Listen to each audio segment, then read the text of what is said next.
Hey guys, so Lord here, back again with another action figure review. Today we'll be taking a look at the Hasbro Pulse exclusive Marvel Legends Spider-Man the Animated Series, Peter Parker and Alistair Smythe 2-pack. The final 2-pack in the Spider-Man the Animated Series line. Hopefully not the last Spider-Man Animated Series figures we'll be looking at here on good old Overlord Productions. Hopefully they will keep making more characters, because I want a freaking chameleon. Where is that at? Come on, man. Or a Vulture, or a Morbius, or a Blade, or, you know, any character you haven't done yet. I'll take it. I'll take it all.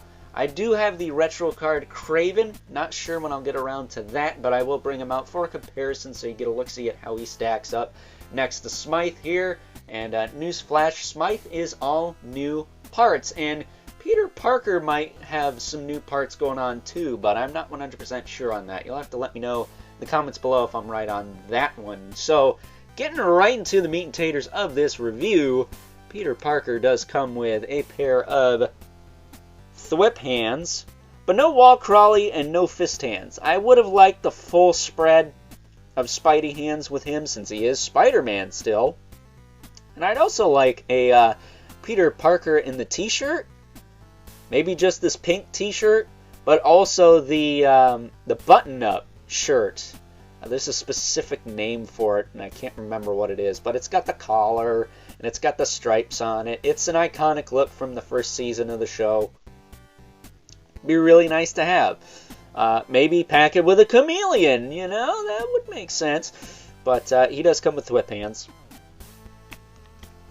And his camera, which is pretty close to what he used in the show, I think. I don't think that's too far off. He does do that iconic shot in the intro where he snaps a picture, turns it, and snaps another picture. I would like to see them make a flash for this. A flash effect? Like a pew-pew for the guns, but just a flash? That'd be kind of cool. I think it could be done. And then as far as Smythe goes, he does come with 2 extra hands. I wish he came with a head that was properly sized for his body, though, because he's got a fat head, to say the least. So, moving him out of the way, because he's a lot of new stuff, we'll look at good old Peter first. And this is probably one of the best Peter Parker figures Hasbro's ever given us. That said, the anatomy is a little off from the show. He should be a lot buffer. Sorry, but everyone in that show is built like a brick house, so if they're not built like that, I'm going to call him out on it. And he's not. His shoulders are very low. His head is not sitting high, but he is not. These should be raised up and pushed out just a smidge. Or maybe a little bigger, because they are very small. That said, he does have the jacket to kind of hide that a bit, but doesn't do that good of a job at doing that. That said, the head sculpt looks like it popped right out of the show. If you wanted to use this on the Retro Spider-Man, you probably could. If you're referring to the first Retro Spider-Man that was revamped into the Renew Your Vow Spider-Man, you could probably do that. As far as the animated series from Walmart exclusive retro card Spider-Man, I don't think that's going to work. And I'll show you why during size comparisons. But as far as articulation on this guy goes, it looks like he has a double ball peg in the hand. Let me check. Yep, he's got a double ball peg. His works a little better than some of the other ones. So that's nice.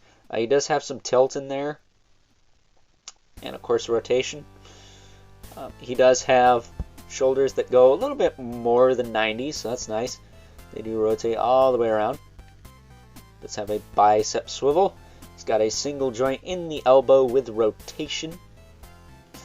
This hand does hinge up and down and rotates. The other hand, popping this arm down, hinges in and out, or out and in, I should say. He's got a watch on this side. That is accurate to the show. He did have a watch a lot of the time. He's got an ab crunch that goes that far forward and not really back, but if you took the coat off, you could probably get it to work. He's got a waist twist. His hips kick forward. They kick back, they kick out, they kick down. He's got a double knee, which is very tight and pinless, so if you like that, he's got that going on. He does have a boot swivel and a hinge in the foot. as well as a rocker and peg holes at the bottom of his feet. So very, very nice Peter Parker here. My mind's eye view of Peter Parker, other than the one in the t-shirt from this show. Not the pink one, but the green and blue one and white one there. But very, very nice. I like this figure a lot. Moving him off to the side. Let's bring in Alistair Smythe. Another really solid villain from this show. If you pop his oversized Captain Planet arse-looking head off and get something that fits this body. This head is humongous, and it's not because of the hair. It's just too big. That sucks, because from the neck down, I pop this on here.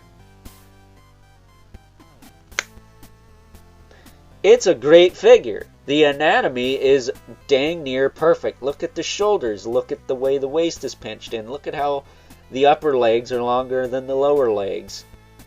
Just look at it. It's great. And then his head's too big. He almost had it. That, and he should have little sucker things on the ends of these things sticking out of his shoulders. I don't know if he had the little fins on his arms or his legs in the show, but I know he had little shooties on his shoulder protrusions here. He doesn't have those here. I kind of don't mind that, though, because they look like weird nipples, and, yeah, kind of bizarre, if you ask me. But it is a thing with the show. It would have been nice if they gave you options to have both, made them swappable, because these do plug in, it appears, into the traps. So would have been nice if they made them interchangeable, maybe, so you could have both, but it is what it is. As far as articulation on this body, he's got a disc hinge in the head. So his head does sit a little high. He can rotate, he can tilt, he can look up and down a bit. He does look a lot like an evil Captain Planet in the face. And the head there, he has like the same... You could totally make a Captain Planet with his head. The shoulders go out to the side. They go back down. I had to put some soap in the shoulders. They were really tight on mine. I've had to soap some of these figures up, but him in particular, moving back and forth on the shoulder was very, very tight. So I had to mod that a bit. Speaking of mods, I did mod his biceps too. They do rotate all the way around. But when you open them, they don't really fit on the pegs, but you can pop them out pretty easy. Heat them up, pinch them a little bit, shove them back on there, and they fit nice and tight. They're nice and snug. There's not too much gapping going on. But you shouldn't have to do that for $60. Like, put them together the right way. He does have double elbow that works pretty well. Does have swivel and hinge in the wrist. He's got an ab crunch that goes that far forward and that far back. Could look a little better, but not bad. He does have a waist twist. He does kick forward. He does kick out. How far? Pretty far out. Terrible. He's got a thigh cut. Double knee. Gives you enough range, I think. No calf rotation of any kind. And then his feet do move forward and back and have a rocker. And of course he has peg holes at the bottom of his feet as well. So, is this the best 2-pack Hasbro had to offer in the Spider-Man line? Yes and no. I think the best figures in this animated line are probably still, for me, Dr. Octopus and Mary Jane if we're talking the 2-packs. But if we're talking across the board, including retro cards, the Venom by far.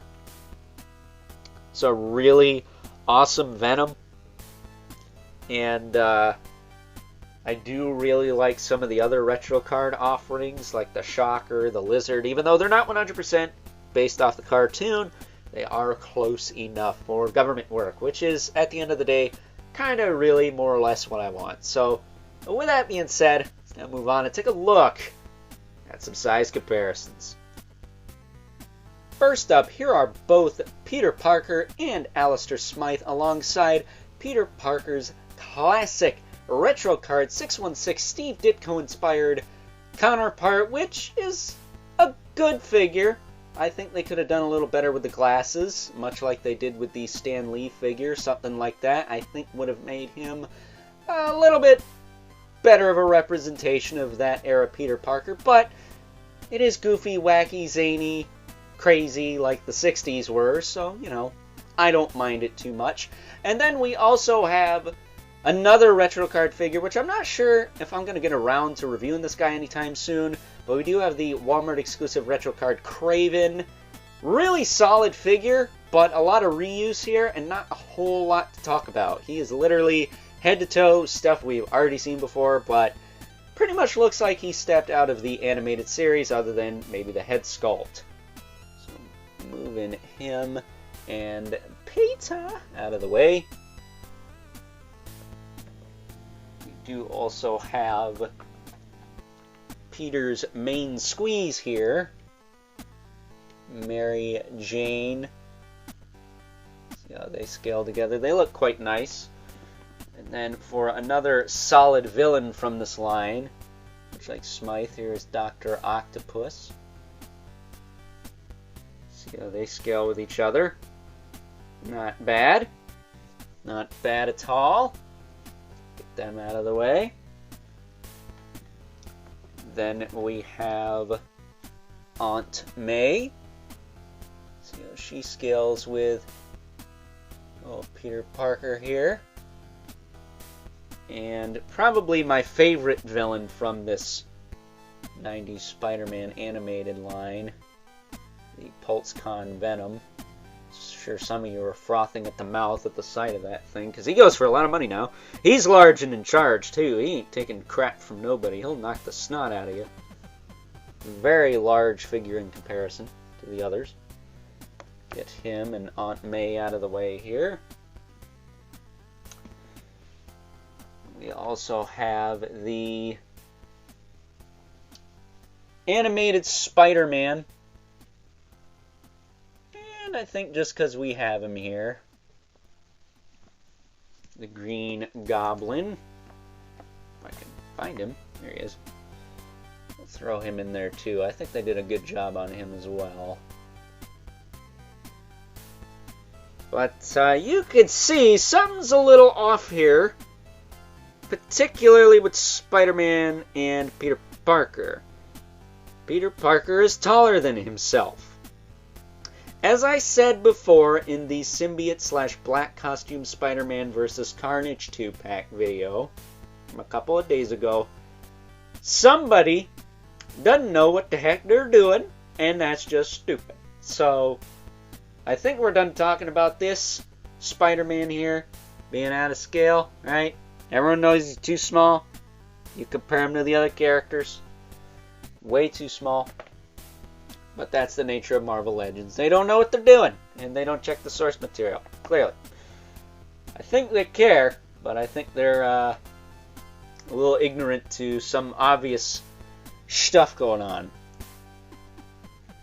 So, that being said, of course, now we have the infamous Brother Mandibulus.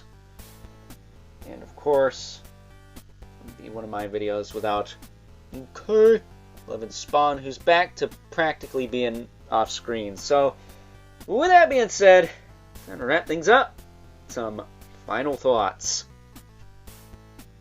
Overall, and out of this entire Spider-Man the Animated Series line, I gotta tell ya, this is probably the best 2-pack Hasbro had to offer, which unfortunately isn't saying much, because a lot of this line was civilian characters, and the fact that we don't have a Chameleon, Morbius, Blade, or Vulture from this show, because they had very specific looks in this show, kind of sucks, because I would have much rather have gotten those. That said, over time through the Retro Card series, we did get Venom, we did get Black Cat, we kind of sort of got Kraven and the Lizard. They're a little bit comic based, a little bit Toy Biz action figure based. And even then, in this animated series line, we got figures that are not really that close to the source material, like Carnage, or dare I say, the retro carded Hobgoblin, which was branded as an animated Hobgoblin, which it totally isn't. So, to say that this is some of the best they have to offer, a Peter Parker, and a character that has never had a Marvel Legends before, mind you, but one that isn't exactly an A-list character, kind of stings a bit. That said, I do like this 2-pack. I think this Smythe has a lot going for him. I like the body they used. I like the new parts they used, I should say. And the Peter Parker, since I didn't have one that I really, really liked. I like the Ditko one, yes. But I will admit, they could have done the glasses a little bit better on that figure, I think. This is definitely one to get. If you need a Peter Parker, I think this is the best Peter Parker they've ever done for comic and or cartoon-based Marvel Universe. And then, of course, Smythe.